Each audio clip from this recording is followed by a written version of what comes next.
ये ये देखो क्या है, ये सोया है, सोए का पौधा है। हाँ, सोए का पौधा है। अच्छा, हाँ। और इससे जो है सीड्स निकाले जाते हैं, फ्रूट इसके जो है तुख सोया है ना। ये येलो येलो फ्लावर, एम्बल शेप, छतरी नुमा फ्लावर इसके होते हैं। देखो ये फ्लावर है येलो येलो सा, और ये इसके फ्रूट्स लगे हुए हैं ग्रीन ग्रीन हालत में, अभी पके हुए नहीं है, है ना। ये जो पौधा नज़र आ रहा है ये सोए का पौधा है। यूनानी तिब में सोए के बीज दवा के तौर पे इस्तेमाल होते हैं। इसको एनीथम सोआ कहते हैं, और यूनानी तिब में तुख्म शिब्बत के नाम से सीड्स इस्तेमाल होते हैं जो कि फ्रूट होते हैं, और उसका बॉटनिकल नेम एनीथम ग्रेविलेंस होता है। और हिंदुस्तान में जब उसकी काश्त की गई उस वक्त जो है पहली बार इंट्रोड्यूस कराया गया था शुमाली हिंदुस्तान में, लेकिन उससे पहले सोया के नाम से ये एनीथम सोया, जो कि ये आपके सामने नज़र आ रहा है, एनीथम सोया, ये यहाँ पे काश्त किया जाता था। तो यानी कि इसकी दो किस्में हैं, इसकी दो किस्में हैं जो कि तिब में इस्तेमाल होती हैं, तुख्म शिब्बत और सोए के बीज। तुख्म शिब्बत अरबी में कहते हैं, और इंडियन वैरायटी जो है ये सोए के बीज कहलाती है। जो यूनानी तिब में इस्तेमाल होती थी वो जैसा कि मैंने बताया एनीथम ग्रेविलेंस, और जो इंडियन वैरायटी है ये एनीथम सोया। ये आपके सामने एनीथम सोया है, पहचान इसकी आप कर सकते हैं, बारीक बारीक इसके सीड्स होते हैं, और फ्लावर येलो कलर के एम्बल शेप में, एम्बलीफेरी या एपेसी फैमिली से ताल्लुक़ रखते हैं। और इनके फ्रूट्स देखिए ये अभी कच्चे हैं और देखने में बादियान यानी सौंफ और ज़ीरे की तरह नज़र आ रहे हैं। अब मैं आपको बादियान और ज़ीरा और अजवाइन वगैरह जो कि इसी के ख़ानदान से ताल्लुक़ रखते हैं उनमें डिफ्रेंशिएशन कराऊंगा कि क्या फ़र्क है। ये सामने जो है ये सोए के बीज हैं। ये सोए के बीज आप देखेंगे किस तरीके से ये चपटे से होते हैं, देखने में जो है ये भी ज़ीरे की तरह लगते हैं। और इसी के सामने ये यहाँ पे ये ज़ीरे के बीज थोड़ा सा उससे लंबे होते हैं, चौड़ाई कम होती है और खुशबू बड़ी अच्छी होती है। और ये आपके सामने है बादियान। कलर और हर लिहाज से आप इसको पहचान कर सकते हैं ये किस तरीके से होते हैं, इनमें फ़र्क क्या होता है। और ये अजवाइन इनमें सबसे छोटे होते हैं, बड़ी ही अच्छी खुशबू होती है। और ये इस तरीके से इनके बीच आप डिफ्रेंशिएशन कर सकते हैं। तो ये जो पौधा दिखाया मैंने उसके जो बीज हैं ये तुख्म शिब्बत के नाम से और सोया के नाम से बाज़ार में बिकते हैं। अंग्रेज़ी में इसे डिल कहते हैं। इसकी शाखें ये नीचे से आपको नज़र आएंगी, शाखें ये हैं, ये इसकी शाखें हैं। ये तोड़ने पे अंदर से बादियान की तरह यानी सौंफ की तरह खोखली सी नज़र आएंगी। बारीक बारीक इसकी पत्तियां हैं, और इस तरीके से ये जो है पहचान की जा सकती है।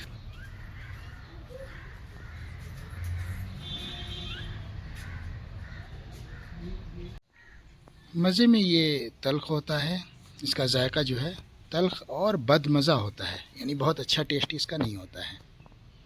मिजाज की अगर बात की जाए तो ये गर्म खुश्क है दूसरे दर्जे में।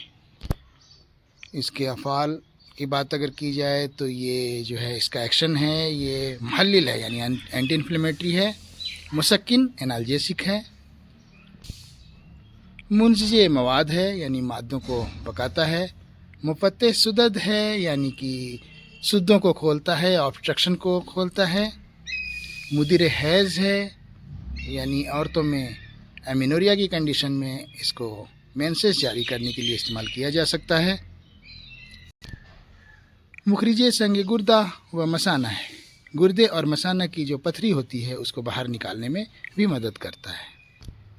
इसके फ्रूट्स को ही, जो कि तुख्म शिब्बत या सोया के बीज के नाम से मिलता है, इस्तेमाल किया जाता है। मैदे की कमज़ोरी को और होने वाले दर्द को, अगर पेट के अंदर मरोड़ हो रही हो, ऐसी सूरत में इसको अगर इस्तेमाल किया जाए तो बहुत ही फ़ायदा पहुंचाता है। सीने में अगर दर्द हो रहा हो तो उसमें भी बड़ा काम करता है। लिहाजा आप देखेंगे कि ये मुख्तलिफ़ सिरप में, जो कि बच्चों की खांसी का सिरप हो या फिर जो है पेट में दर्द का सिरप हो, उसमें जो है इसका इस्तेमाल किया जाता है। इसके अंदर पाए जाने वाले एनीथॉल की मौजूदगी मुसक्किन और एंटी स्पाज़मोडिक इफ़ेक्ट रखती है, और इस तरह से ये मैदे के दर्द में, सीने के दर्द में, सभी में जो है फ़ायदा पहुंचाती है। ख़ास तौर से इसके सीड्स यानी कि जो फ्रूट्स हैं वही इस्तेमाल होते हैं। क्योंकि मिजाज इसका गर्म खुश्क है तो ये मुजफ़्फ़िफ़ रतूबात भी है, यानी अगर इसका ज़माद इस्तेमाल किया जाए तो ज़ख्मों को ये सुखाने में मदद करता है। ताज़ा हालत में थोड़ा सा इसके अंदर रतूबत होती है, लेकिन खुश्क होने पे ये गर्म खुश्क हो जाता है।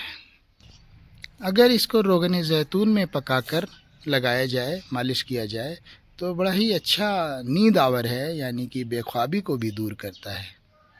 इसका अर्क हासिल करके अगर कान में कतूर के तौर पे, ड्रॉप के तौर पे अगर डाला जाए तो ये कान के दर्द में और कान के दूसरे अमराज में भी बड़ा ही फ़ायदेमंद होता है। अगर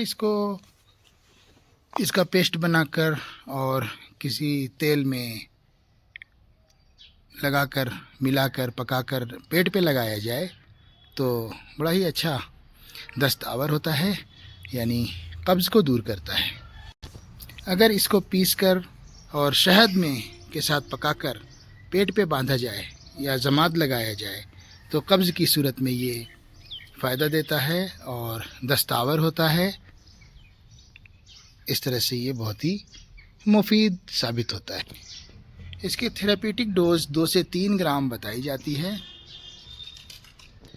जिस तरह से ये मुफीद है, ऐसे ही अगर इसको गलत इस्तेमाल किया जाए तो नुकसानदेह भी साबित होता है, क्योंकि इसमें गर्मी होती है।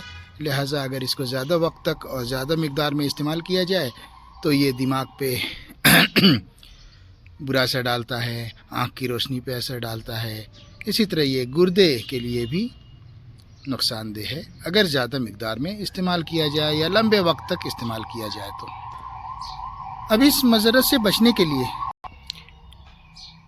अगर इसको लीमू के रस में या फिर लौंग, सिकंजीबीन, दारचीनी या शहद वगैरह के साथ अगर इस्तेमाल किया जाए तो इन नुकसानात से बचा जा सकता है। मार्केट में इसे बना हुआ ऑयल, जो कि रोगन शिब्बत के नाम से मिल सकता है, और अगर नहीं मिलता है तो इसको बनाया जा सकता है। ये सारे अफ़आल इसके अंदर मौजूद मुख्तलिफ़ अज्जाए तरकीबी के सबब सादिर होते हैं। इनमें एसेंशियल ऑयल्स पाए जाते हैं, जिनमें कैरवान, लिमोनिन, दिल एपियोल वगैरह शामिल हैं।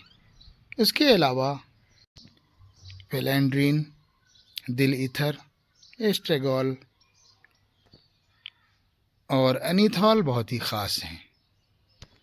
इसके अंदर पाए जाने वाले जौहर मुअस्सिरा जैसे phenolic acid, flavonoids, fatty acids, steroids वगैरह बहुत ही सारे अफ़आल के लिए इस्तेमाल किए जाते हैं। लिहाजा अगर कुल मिला के देखा जाए तो ये एक बहुत ही मुअस्सिर जो है दवा है, जो कि अमराज़ मैदा और अमराज़ सदर और दीगर अमराज के लिए फ़ायदेमंद साबित होती है।